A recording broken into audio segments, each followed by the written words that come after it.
Hello, my name's Kelly Mauger and I work at the WI Cookery School, and I'm going to show you how to make shortcrust pastry. Now we're going to be using the traditional method for this, where we're going to be actually crumbing our fats with our flours.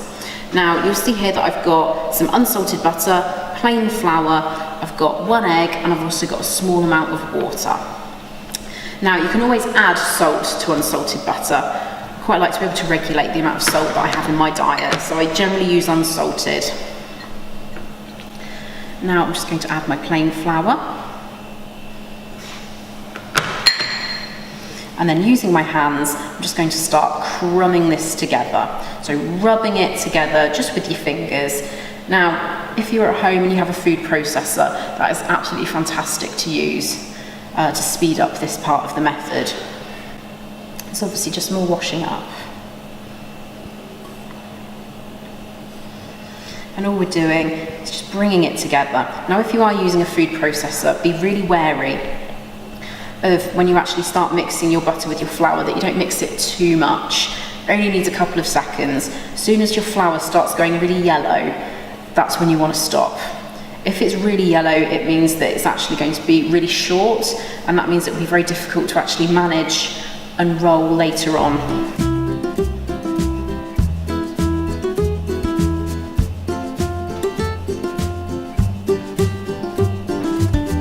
Okay, so now that my butter has really broken down, I've got a nice, slightly golden, creamy sheen to my crumbs. That's ideal. This is exactly what we're looking for. So now we're ready to start binding it together. Now just make sure you haven't got any really big lumps of butter in there. If you do, and the butter remains in the pastry, you'll notice that once you actually cook your pastry case, the butter can just melt and you'll end up with a nice big hole in your tart, which you really don't want.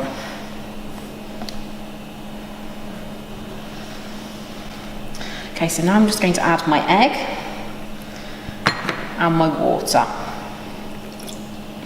I'm just going to break the yolk of the egg. I'm just going to bring this all together just with my hand. You can obviously use a spoon, or some people use a knife for this part.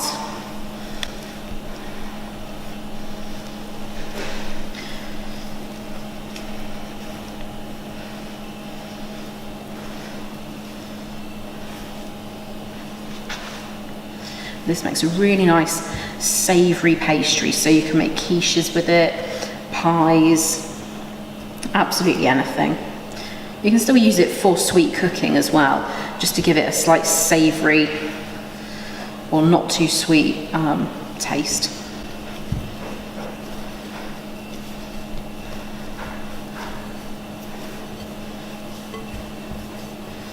There we go, and that's our pastry. It's come together really nicely there. And as you can see, I haven't got any big lumps of butter in there, which is absolutely ideal. So I just wrap this in cling film and pop this in my fridge to chill for approximately 2 hours or even overnight. And then this will be ideal to roll later on. Okay, so now our shortcrust pastry has been chilling for approximately 2 hours. It's obviously gone a little bit stiffer. So now it's ready to roll. Now I've got here just a 9-inch loose base tart tin, which I'm going to roll into. Now, because it's non-stick, I don't need to put any oil in there or any butter to grease it. If you have a tart tin that is likely to stick, then obviously just a small amount of greasing would obviously benefit. Now, I'm just going to put some flour down before I start rolling. I'm just going to move this across the table surface, onto my hands, and also onto the rolling pin.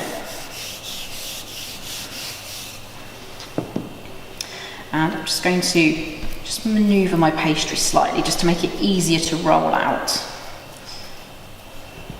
Now we don't want to overwork the pastry, as this can promote the gluten strands that are in the flour. So the least we sort of manhandle it, the better really. So I'm just going to roll several times one way, brush some more flour underneath, a little over the top, quarter turn, and then I roll a couple more times again, Again, if it starts sticking to the rolling pin, we just need a tiny bit more flour.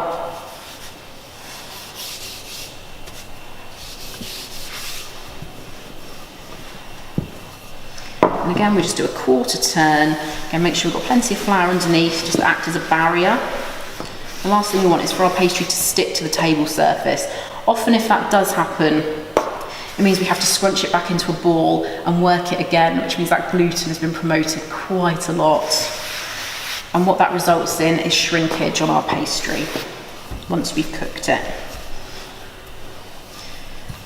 So now I'm just going to go diagonally.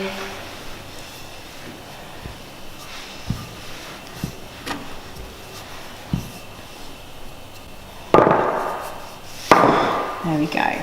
Just make sure it isn't stuck. And again, I want to make sure that when I place my tin over the top, have at least 1 inch all the way around the tin of clearance. So I know that it will fit nicely. So now I'm going to roll my pastry onto my rolling pin. Place my tin in front of me. Now normally I would roll towards myself, but so you can all see, I'm going to roll away from myself. So just make sure that you line up the edge. Just be confident and roll over the top of the tin. Now be careful that the tin doesn't serrate the edges of the pastry. So you want to work quite quickly, just using your middle finger to get that pastry right into those nooks and crannies on the inside of the tin. So you really want to get it in the edge. I'll go around several times as it obviously wants to lift out and move. But if we leave an air pocket in there where we haven't quite pushed it in, what will happen is, again, the pastry will shrink during cooking. It will just fill that void.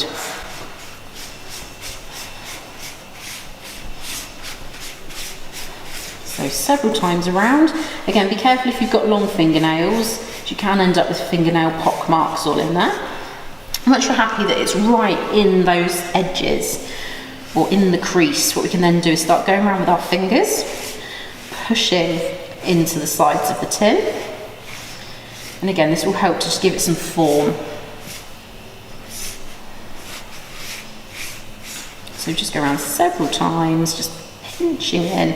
Just try to make sure though that you don't push too hard, making again a hole in the pastry. We don't want that at all.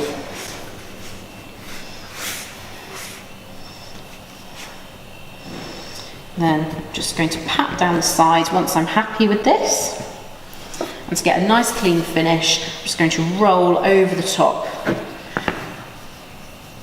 with my rolling pin. It's a personal preference for me to do this. Some people do like to cook their pastry with the edge like this, but I do find when it comes to actually a finished product, you end up having to chip it off with a knife and you get loads of crumbs in there, which I actually think can spoil your end result.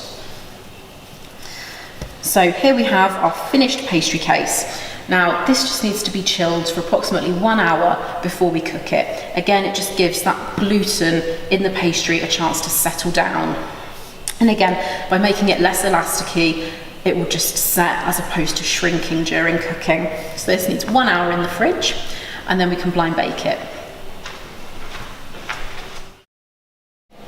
Okay, so now my pastry case has had approximately 1 hour of chill time. It's ready to blind bake it in the oven. So I've preheated my oven to 180 degrees centigrade or 160 degrees fan. And what I've got here is some baking beans, which I'm going to use. Now, at home, if you don't have baking beans, you can use dried rice, dried lentils, dried chickpeas. They all work fantastically. I've even seen people use money before your coppers and your bronzes. Just make sure that obviously you use a sheet of paper in between. Now, I'm using some parchment. And my little trick with the parchment is if I put it in like this, and I filled it with beans, I'd still have a lot of vacuum space here. So what I'm going to do is seal it up.